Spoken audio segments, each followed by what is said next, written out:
जय जगन्नाथ। आज हम पढ़िबा कोन पढ़िबा रोग प्रथम अध्याय कोन अछि अवस्थिति। दादा हम कोन पढ़िबा आज भारत रो आकार और अवस्थिति विषय में पढ़िबा।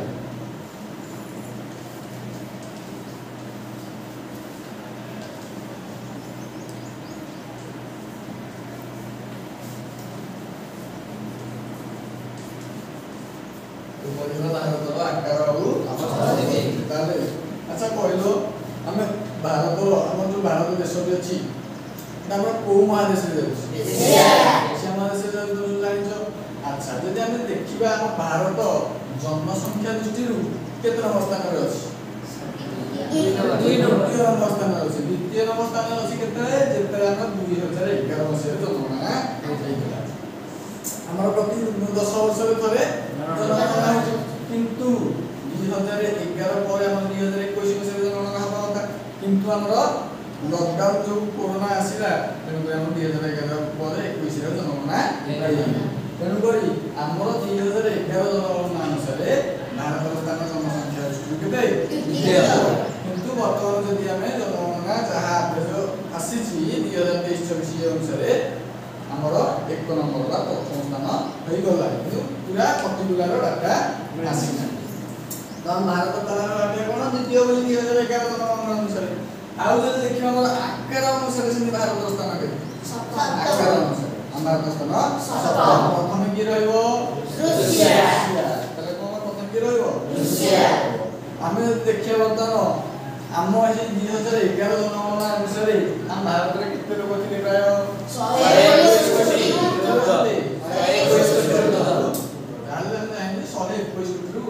थिले हम भारत रे केते 2011 जनगणना अनुसार। बर्तमान यदि आम देखा मोर पाखापाखि 140 कोटी रु अधिक हो बुझिपारा बुझिपारे जब आम 2011 जनगणना अनुसार देखा केउ देश प्रथम थिला चीन प्रथम थिला चीन थिला ताहला जे हम देखिया हम भारत विषय वर्तमान में टिके देखिया। अच्छा हम भारत जे कोन सब जगह रे समान जिंस रहउची हम भारत रे कोन अछि समतल भूमि भी अछि मरुभूमि भी अछि आउ जंगल घंच जंगल अरण्य मुंडिया पहाड़ पर्वतमाला नदी समुद्र सब रही ना नहीं। तेणुक आमर समस्त तापर आम आम भारत में देखा गोटे भाषा लोक रोचंदी कि गोटे वेशभूषा लोक रोचंदी गोटे धर्म लोक रोचंदी। तेणुक विभिन्नता मध्य एकता कौन विभिन्नता मध्य एकता गोटे आम भारत। तेणुक आम भारत में विभिन्न धर्मावलंबी लोक रहती विभिन्न भाषा पोषाक लोक रहती विभिन्न चालचलन लोक रहती। तेणुक समस्त एकाठी करके भारत आज आम भारत एक आम विश्वर सर्वबृहत्तम गणतंत्र राष्ट्र। यदि विश्व आम टोटाल विश्व जदि कह सबुठू बड़ गणतांत्रिक राष्ट्र किए भारत। गणतंत्र सरकार प्रथम कोडी जुक्तराष्ट्र अमेरिका कोडी जुक्तराष्ट्र किंतु जदि गणतंत्र राष्ट्र बृहत्तम राष्ट्र की कह भारत। बर्तमान भारत अवस्थिति यदि देखा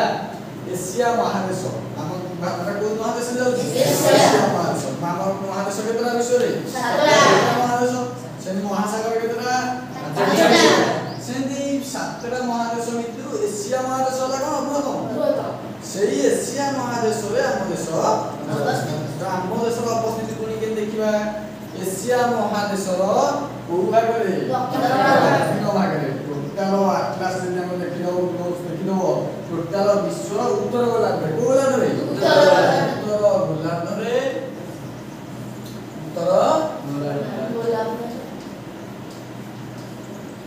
एशिया महादेश रो कोनी दक्षिण गोलार्ध रे एशिया महादेश रो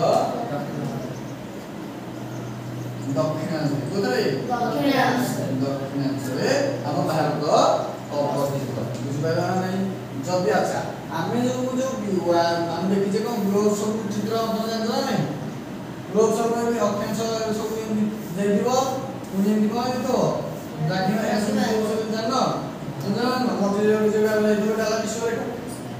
नहीं ए बढिया। तो जे देखिए हम भारत रे सेनी केते डिग्री केते बिंदु केते रहछि देखिए तला भारत रो कहलो केते डिग्री केते रहछि हम भारत रो मूल भूखंड केते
भारत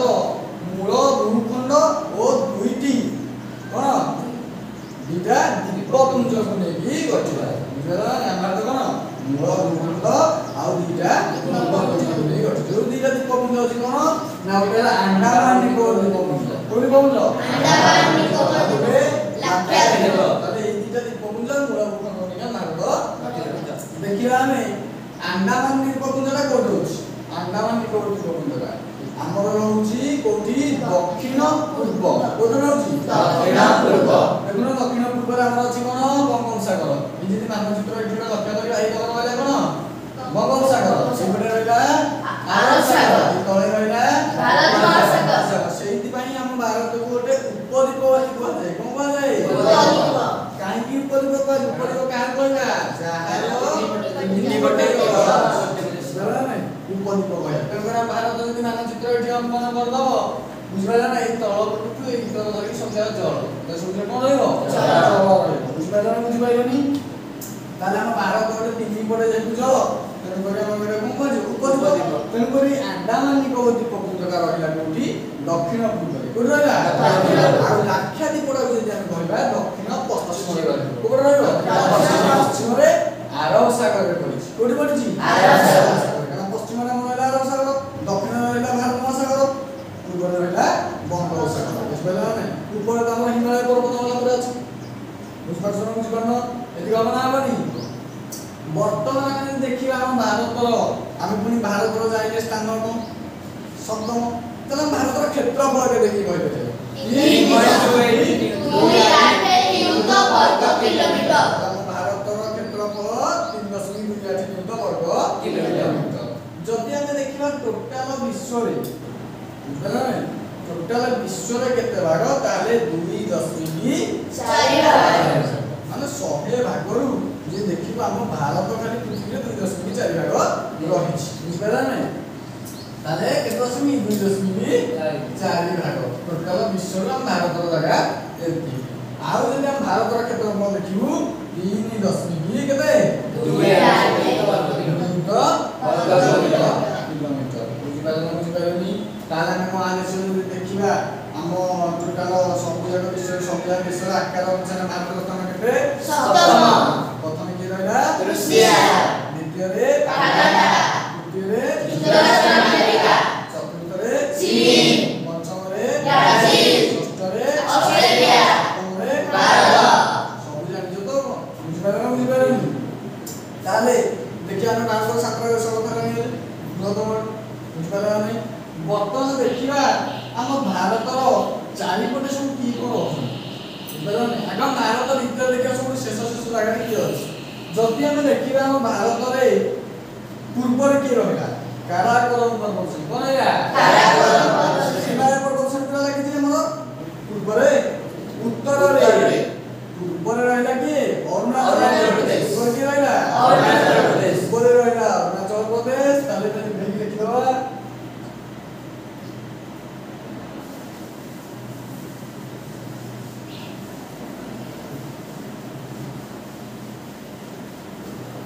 ताले पूर्व रे की रहला अरुणाचल प्रदेश पश्चिम रे की रहइबो गुजरात कच्छ गुजरात कच्छ ताले गुजरात रो कच्छ उपकूल बुझि पाइलो ना बुझि पाइलोनी तापरे पूर्व गला पश्चिम गला उत्तर आडी जिबा उत्तर की रहला काराकोरम पर्वत रहला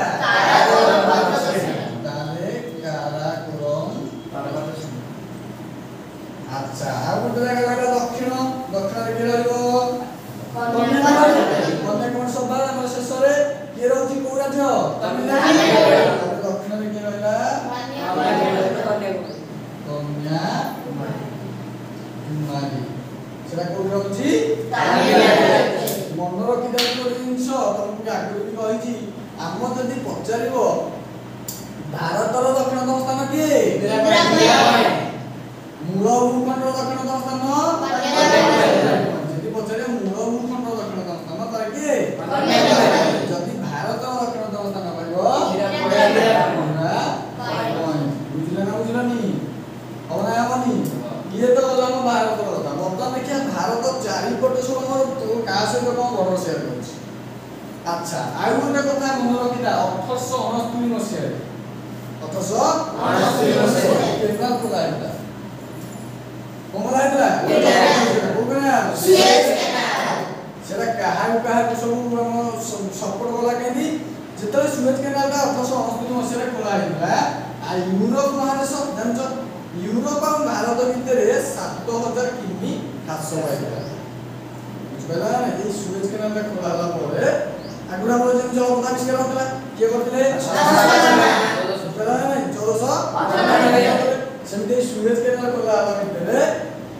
ଭାରତ ୟୁରୋପ ମଧ୍ୟରେ କିଛି ଦୂରତା ହ୍ରାସ ପାଇଥିଲା 7000 କିଲୋମିଟର କେତେ 7000 କିଲୋମିଟର ସେମିତି ଆମ ବର୍ତ୍ତମାନ ଦେଖିବା ଭାରତ ଚାରିପଟେ ସବୁ କୋଉ ସବୁ ଦେଶ ଅଛି କୋଉ ପଟେ କଣ ଅଛି ବୁଝିପାରିଲା ନା ଆମେ ତ ଜାଣିଲେ ଭାରତ ଆମର ଗୋଟେ ଉପଦ୍ୱୀପ ତିନି ପଟେ ତ ଜଳ ରହିଗଲା ତାର ଆମେ ଦକ୍ଷିଣକୁ ଯଦି ଯିବୁ ଆମର ରହିଲା ଭାରତ ମହାସାଗର ପୂର୍ବରୁ ରହିଗଲା ବଙ୍ଗୋପସାଗର ପଶ୍ଚିମରେ ଭାରତ ସାଗର ତଥାପି ଦକ୍ଷିଣରେ ଆମର ଯେ ଦରିଆ ପାରି ଦେଶ କୁହାଯିବ ବଡ଼ ଦେଶ ଶ୍ରୀଲଙ୍କା ଶ୍ରୀଲଙ୍କା ଏଇ ତଳେ ଭାରତର ତଳେ ଗ୍ରାସ କିଏ ରହିବ ଶ୍ରୀଲଙ୍କା ମାଳଦ୍ୱୀପ କିଏ ରହିବ ଶ୍ରୀଲଙ୍କା ମାଳଦ୍ୱୀପ ଯଦି ଆମେ ଟିକେ ଉପରକୁ ପଳେଇବା ଉତ୍ତର ପଶ୍ଚିମ କୋଉପଟେ ଉତ୍ତର ପଶ୍ଚିମ ଆମର ସବୁ ଭାଇ ଦେଶ ଭଲ ନା ପାକିସ୍ତାନ ଆମର ଭଲ ଦେଶ ନା ପାକିସ୍ତାନ ଆମର ପୁରା ବନ୍ଧୁ ବୁଝିପାରିଲା ତେଣୁ କରି ଉତ୍ତର ପଶ୍ଚିମରେ କିଏ ରହିଲା ପାକିସ୍ତାନ ଏବେ ଆମର ପାକିସ୍ତାନ ଆକ୍ରମଣ ହେଉଥିଲା ବୁଝିପାରିଲା ତାପରେ ପାକିସ୍ତାନକୁ ଛାଡ଼ିଦେଲା ପରେ ଆଉ ଟିକେ ଉପରକୁ ଯିବା ଇଏ ତ ପାକିସ୍ତାନ ରହିଲା ଏପଟେ ଉତ୍ତର ପଶ୍ଚିମ ଯଦି ମାନଚିତ୍ର ଏଠି କରିଦେବା ବୁଝିପାରିଲା এইপଟେ ରହିବ ପାକିସ୍ତାନ ଉତ୍ତର ପଶ୍ଚିମ କୋଉଠି ରହିବ ଉତ୍ତର ପଶ୍ଚିମ ଯଦି ଉତ୍ତର ଭାଗକୁ ଯିବା ଉତ୍ତର ଭାଗ ତ ଟୋଟାଲ ଏଇଠି ଏମିତି ଚାପ ଆକାରରେ ରହିଛି ହିମାଳୟ ନା ନାଇଁ ଉତ୍ତରରେ ରହିବ କିଏ ଚୀନ କିଏ ରହିବ ଚୀନ ସହିତ ଆଉ କୋଉ ଦେଶ ରହିବେ ନେପାଳ ଭୁଟାନ ବୁଝିପାରିଲା ନା ତାର ଉତ୍ତରରେ କିଏ ରହିବେ ଚୀନ ନେପାଳ ଭୁଟାନ ବୁଝିପାରିଲା ତାହେଲେ ଆମେ ଉତ୍ତର ଆଡୁ ବର୍ତ୍ତମାନ ପୂର୍ବକୁ ଯିବା ପୂର୍ବରେ କିଏ ରହିବେ ବାଂଲାଦେଶ ଆଗେ ରହିବେ ବାଂଲାଦେଶ ବୁଝିପାରିଲାନି ତାପରେ ତମ ଦକ୍ଷିଣ ପ୍ରଥମ ପଡିଛି ଦକ୍ଷିଣରେ କିଏ ରହିଲା ଶ୍ରୀଲଙ୍କା ବୁଝିପାରିଲାନି ଇଏ ହେଲା ଭାରତର ଅବସ୍ଥିତି ଆଉ ଗୋଟେ ଜିନିଷ ମନେ ରଖିବା ଆମେ ଯୋଉ ମାନଚିତ୍ର ଦେଖୁଛେ এই ମାନଚିତ୍ର ଭିତରେ ଯଦି ଆମେ ଦେଖିବା ପୂର୍ବରୁ ପଶ୍ଚିମର ଦୂରତା କେତେ 3000 କିଲୋମିଟର କେତେ କିଲୋମିଟର 3000 କିଲୋମିଟର ପୂର୍ବରୁ ପଶ୍ଚିମକୁ ଯଦି ଆମେ ଦେଖିବା ପୂର୍ବରୁ ପଶ୍ଚିମକୁ କେତେ 3000 କିଲୋମିଟର ବୁଝିପାରିଲନି ତାପରେ ଯଦି ଆମେ ଉତ୍ତରରୁ ଦକ୍ଷିଣ ଦେଖିବା 3200 କିଲୋମିଟର 3200 କେତେ 3200 ତାହେଲେ ଉତ୍ତରରୁ ଦକ୍ଷିଣ ଦେଖିବା କେତେ 3200 କିଲୋମିଟର ବୁଝିହଉଛି ନା ବୁଝିହଉନି ହବନା ହବନି ବୁଝିହଉଛି ନା ବୁଝିହଉନି ତାହେଲେ ଇଏ ଗଲା ଆଉ ଗୋଟେ ମନେ ରଖିବା ଆମ ଭାରତର ଯୋଉ କର୍କଟ କ୍ରାନ୍ତି ବୁଝିପାରିଲା ନା କର୍କଟ କ୍ରାନ୍ତିରେ ଆମ ମଝିରେ ଦେଖି ଯାଇଛି ସମାନ ଭାରତ ସମାନ ଟି ଭାରତ କର୍କଟ କ୍ରାନ୍ତି ଆଉ এই কর্কট ক্রান্তি ଆମ ଭାରତର 8টা ରାଜ୍ୟ ଦେଇକି ଯାଇଛି କେତେଟା ରାଜ୍ୟ 8ଟା ରାଜ୍ୟ ବୁଝିପାରିଲା 8ଟା ରାଜ୍ୟ ଦେଇକି ଯାଇଛି ଆଚ୍ଛା এই 8ଟା ରାଜ୍ୟ ତ ଭଲ ଯାଇଛି ଆଚ୍ଛା ଆମ ଭାରତର ରାଜଧାନୀ କୋଉଟା କି କହିପାରିବ ବର୍ତ୍ତମାନ ବୁଝିପାରିଲନି ତାହେଲେ ଭାରତର ଅବସ୍ଥିତି ବିଷୟରେ ସବୁ ଆଜି ଜାଣିଲ ବୁଝିପାରିଲ ତ ଆଉ ନେକ୍ସଟ କ୍ଲାସରେ ଆମେ ଆଗକୁ ପଢିବା ଯଦି ଆଜି এই ଭିଡିଓରେ କିଛି କାହାର ଡାଉଟ ରହିଲା ତୁମେ କମେଣ୍ଟ ସେକ୍ସନରେ ଜଣାଇବ ଆଉ ଯଦି ଭଲ ଲାଗିଲା ଲାଇକ୍ ସବସ୍କ୍ରାଇବ ସେୟାର ମଧ୍ୟ କରିବ ଏତିକି କରୁଛି ଆଜି ଆମର କ୍ଲାସ ଏଠି ରଖୁଛି ନେକ୍ସଟ କ୍ଲାସରେ ଆଉ ଷ୍ଟାର୍ଟ କରିବା